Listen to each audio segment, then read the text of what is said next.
नमस्कार, आप देख रहे हैं हेडलाइंस न्यूज। दिन भर की ताज़ा खबरों के लिए अभी सब्सक्राइब करें, साथ में बेल आइकन भी प्रेस कर लें। खबरों में आगे बढ़ने से पहले वीडियो को लाइक जरूर करें और अपने दोस्तों के साथ ज्यादा से ज्यादा शेयर करें। और आप किस शहर से न्यूज को देख रहे हैं, कमेंट में जरूर लिखें। बता दें कि ब्लॉक कांग्रेस कमेटी पांवटा साहिब द्वारा ग्राम पंचायत मानपुर देवड़ा में जनसंपर्क अभियान चलाया गया। कार्यक्रम की अध्यक्षता ब्लॉक कांग्रेस अध्यक्ष अश्विनी शर्मा ने की। कार्यक्रम के दौरान 20 परिवारों ने भाजपा को छोड़ कांग्रेस का दामन थामा। इस मौके पर पीसीसी उपाध्यक्ष और पूर्व विधायक चौधरी किरनेश जंग भी मौजूद रहे। इस मौके पर यहां पे किरनेश जंग ने अपने संबोधन में कहा है कि पांवटा साहिब में पूरी तरह से भाई भतीजावाद और रिश्तेदारों का बोलबाला है। ऊर्जा मंत्री अपने चहेतों के हैंडपंप लगाने में व्यस्त हैं। बिजली के कटों ने आम जनमानस का जीना मुश्किल कर दिया है। बिजली के कट पांवटा साहिब में रिकॉर्ड तोड़ लगाए जा रहा है। भाजपा नेता कांग्रेस के समय में जो विकास कार्य किए गए उसी का श्रेय लेना चाहते हैं, लेकिन आज जनता पढ़ी लिखी है। उन्होंने कहा है कि आने वाली सरकार कांग्रेस पार्टी की सरकार है। कांग्रेस पार्टी सभी धर्म, जाति, मजदूर और दलित को साथ लेकर चलती है। युवा वर्ग आज बेरोजगारी की मार झेल रहा है, महंगाई चरम सीमा पर है। तिरंगा की संताली साड़ी पहनकर राष्ट्रपति द्रौपदी मुर्मू ने बड़ी सादगी के साथ शपथ ग्रहण की है। संताली साड़ी हैंडलूम यानी कि हाथ से बनी साड़ी होती है। इसे सफेद रंग के कपड़ों पर रंगों द्वारा धागों से बनाया जाता है। इस साड़ी के छोर पर धारियों का काम भी किया जाता है। संताली साड़ी लंबी और एक समान धारी वाली साड़ी होती है और जो कि आप देख पा रहे हैं, ट्रेडिशनल संताली साड़ी पहले झारखंड के संताल परगना तक सीमित थी। संताली साड़ी को आदिवासी और अन्य जातियों के त्योहार पर पहना जाता है। महिलाएं बाहा, सोहराय, सरहुल और कर्मा जैसे खास पर्व पर इस साड़ी को पहनती है। गोरखपुर से बीजेपी के सांसद रवि किशन कांवड़ यात्रा में शामिल होने बस्ती पहुंचे। बस्ती के फुटहिया में शिव भक्तों का उन्होंने स्वागत किया। इस दौरान उन्होंने मोदी सरकार के कामों की जमकर भी तारीफ की और कहा है कि आने वाले समय में देश को जनसंख्या विस्फोट से बचाना है। इसके साथ ही अब उनसे सवाल किया गया कि उन्होंने कहा है कि ओम प्रकाश राजभर और शिवपाल सिंह यादव आ रहे हैं। पत्रकारों से बात करते हुए बीजेपी सांसद रवि किशन ने जनसंख्या नियंत्रण बिल पर खुलकर भी बात की। उन्होंने कहा है कि आने वाले समय में इस देश की जनसंख्या विस्फोटक बढ़ रही है। पत्रकार अब ओपी राजभर से सपा का गठबंधन टूटने पर सवाल किया तो उन्होंने कहा है कि देखिए, ओम प्रकाश राजभर भी आ रहे हैं, शिवपाल जी आ रहे हैं। भारतीय जनता पार्टी की सत्यता सब पहचान गए हैं। निस्वार्थ है, यह राष्ट्र की पार्टी है, यह परिवार का स्वार्थ है। कोई गाड़ी घोड़ा बंगला हमारे प्रधानमंत्री को नहीं बनाना है, ना ही हमारे पूज्य महाराज जी को बनाना है। कोई मंत्री, सांसद, विधायक को भी गाड़ी घोड़ा नहीं बनाना है। जी हाँ, आपको बता दें कि रवि किशन ने किस तरह से मोदी और योगी की बेतहाशा तारीफ की। झारखंड के मुख्यमंत्री हेमंत सोरेन ने घोषणा की है कि राज्य के शहरी क्षेत्रों में अपने घरों के कैंपस में पेड़ लगाने वाले लोगों को बिजली का बिल के शहरी इलाकों में बिजली के बिल की छूट मिलेगी। मुख्यमंत्री सोरेन ने रांची के IMS परिसर में आयोजित वन महोत्सव को संबोधित करते हुए कहा है कि सरकार अपने घरों के कैंपस में पेड़ लगाने वाले परिवार को प्रति पेड़ 5 मिनट बिजली मुफ्त देगी। सीएम ने कहा है कि ये लाभ सिर्फ फलदार और बड़े छायादार वृक्ष लगाने पर ही मिलेगा। जब तक कैंपस अथवा घरों के परिसर में पेड़ रहेंगे, उन्हें भी ये लाभ मिलता रहेगा। मुख्यमंत्री हेमंत सोरेन ने कहा कि प्रकृति के साथ छेड़छाड़ करते हुए जिस प्रकार हम विकास की सीढ़ियां चढ़ रहे हैं, उससे निराशा ही हो सकती है। दिल्ली सरकार पूरे शहर में चरणबद्ध तरीके से फूड हब बनाने की योजना बना रही है। पहले चरण में नॉर्थ दिल्ली में स्थित मंजू का टीला, जिसे दिल्ली का छोटा तिब्बत कहा जाता है, और अपने स्ट्रीट फूड के लिए मशहूर चांदनी चौक मार्केट को मेगा फूड हब के तौर पर विकसित किया जाएगा। दिल्ली के मुख्यमंत्री अरविंद केजरीवाल ने यह ऐलान कर दिया है। अरविंद केजरीवाल ने कहा कि पूरे देश में बेरोजगारी बढ़ रही है। दिल्ली के कई युवा भी बेरोजगार है, इसलिए रोजगार को बढ़ावा देने के लिए और दिल्ली के फूड ज्वाइंट को बढ़ावा देने के लिए हमने फूड हब को विकसित करने का निर्णय लिया है। उन्होंने कहा कि फूड हब के विकास के साथ व्यापार बढ़ेगा, राजस्व को बढ़ावा मिलेगा और बड़ी संख्या में रोजगार के नए अवसर भी पैदा होंगे। वैसे तो पूरे देश में सभी स्कूल रविवार को बंद रहते हैं, लेकिन भारत के इस हिस्से में स्कूलों की साप्ताहिक छुट्टी रविवार नहीं शुक्रवार को मनाई जाती है। जी हां, आपको बता दें कि ताकि बच्चे नमाज पढ़ सके। किशनगंज में आबादी नियमों पर भारी पड़ रही है, वो इसलिए क्योंकि यहाँ 80% मुस्लिम आबादी है, लिहाजा नियम भी इस आबादी के हिसाब से बदले जा रहे हैं। नियमों में बदलाव बिना किसी सरकारी आदेश के किया जा रहा है। ऐसे में वो दिन दूर नहीं जब संविधान और कानून भी आबादी के लिए जांच से बदल जाएंगे। और दरअसल यहाँ स्कूलों को शुक्रवार को बंद रखा जाता है और रविवार को खोला जाता है। एक सरकारी स्कूल के प्रिंसिपल ने बताया पूरे देश में स्कूलों को रविवार को बंद रखा जाता है, मगर किशनगंज में 99% स्कूल शुक्रवार को बंद रखे जाते हैं। प्रिंसिपल का कहना है कि इससे पहले वो जिस स्कूल में थी वो भी रविवार को बंद रहता था। देश में लोगों को अच्छी और सस्ती स्वास्थ्य सेवाएं उपलब्ध कराने के लिए केंद्र की मोदी सरकार लगातार काम कर रही है। इसके लिए सरकार अस्पताल में जेनेरिक दवाओं को मुहैया कराने के साथ ही अस्पतालों में सुविधाएं बढ़ाने के लिए जोर दे रही है। इसी बीच खबर आ रही है कि केंद्र सरकार 15 अगस्त को कैंसर, डायबिटीज, दिल की बीमारी सहित अन्य गंभीर बीमारी के इलाज से यूज होने वाली दवाओं के दाम में 70% की कमी कर सकती है। जम्मू कश्मीर में अमरनाथ गुफा के पास शुक्रवार शाम बादल फटने से बड़ा हादसा हो गया। भारी सैलाब में कई श्रद्धालु बह गए। अब तक 16 लोगों के मरने की पुष्टि हो चुकी है।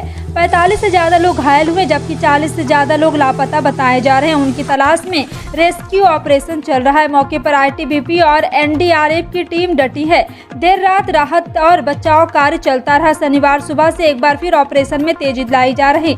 जम्मू कश्मीर के उपराज्यपाल मनोज सिन्हा ने अमरनाथ में चल रहे राहत और बचाव कार्यों की समीक्षा के लिए उच्च स्तरीय बैठक की है।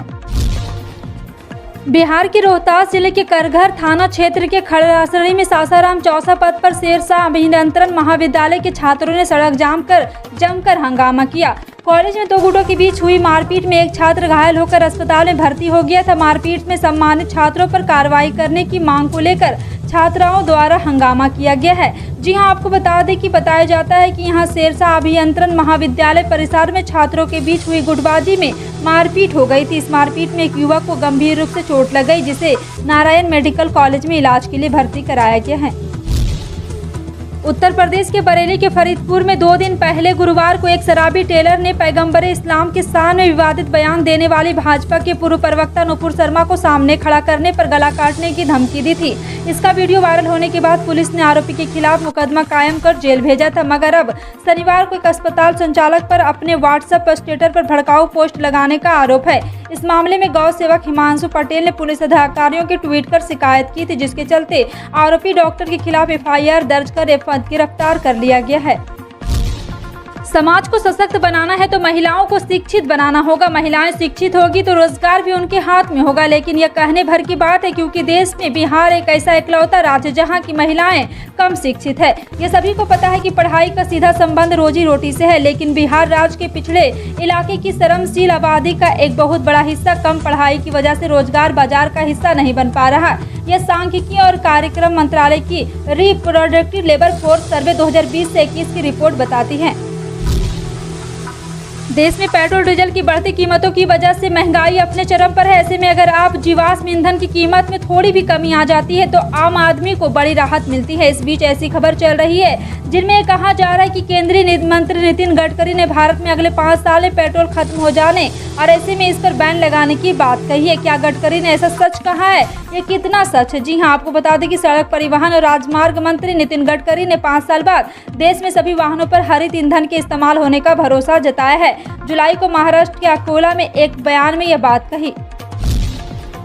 दिल्ली में बीजेपी ने एक प्रेस कॉन्फ्रेंस के जरिए कांग्रेस को आतंकवाद समेत कई मामलों पर घेरा है। बीजेपी नेता संबित पात्रा ने हमला बोलते हुए कहा कि कांग्रेस का हाथ आतंकवाद के साथ है। उन्होंने कहा कि आश्चर्य का विषय है कि देश के 22 जगहों पर कांग्रेस पार्टी आतंकवाद के विषय पर प्रेस कॉन्फ्रेंस कर रही है।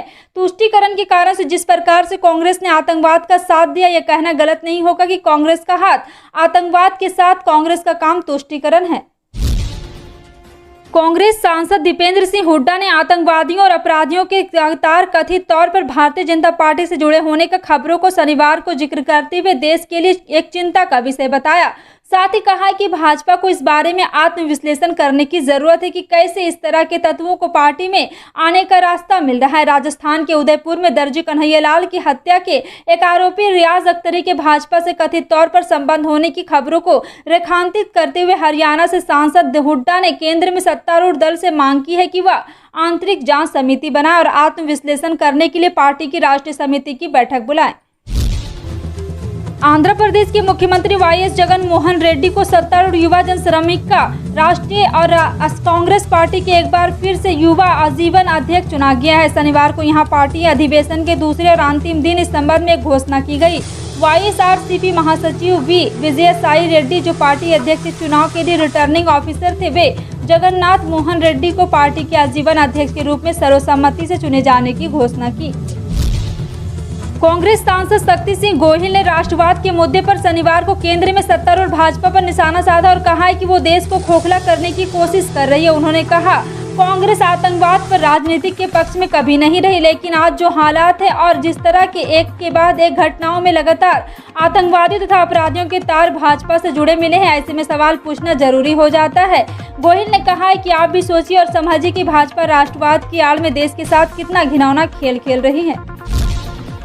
कांग्रेस की तरफ से पूरे देश में 22 शहरों में कांग्रेस के 22 वरिष्ठ नेता प्रेस कॉन्फ्रेंस कर रहे हैं, जिसमें मुख्य मुद्दा है भाजपा का आतंकवादियों से नाता, ये रिश्ता क्या कहलाता। पटना में कांग्रेस की प्रेस कॉन्फ्रेंस में संजय निरुपम ने बीजेपी पर जमकर हमला बोला। उन्होंने कहा, आज बीजेपी ने राष्ट्रवाद के आड़े में हर बार आतंकवाद को मुद्दा बनाया। हमारे कांग्रेस के नेता और 2 प्रधानमंत्री आतंकवाद के कारण शहीद हुए। बीजेपी हमेशा ये साबित करने में लगी होती कि कांग्रेस आतंकवाद के प्रति सॉफ्ट है, जबकि ऐसा नहीं है। उन्होंने कहा है कि नुपुर शर्मा को लेकर पूरे देश को माफी मांगनी पड़ी है। आपका इन सभी खबरों पर क्या कहना है, कमेंट सेक्शन में टाइप करके जरूर बताएं। इसी तरह की पल पल की अपडेट जानने के लिए जुड़े रहें आप अपने हेडलाइंस न्यूज के साथ। मिलते हैं अगली बड़ी खबर में, तब तक के लिए जय हिंद।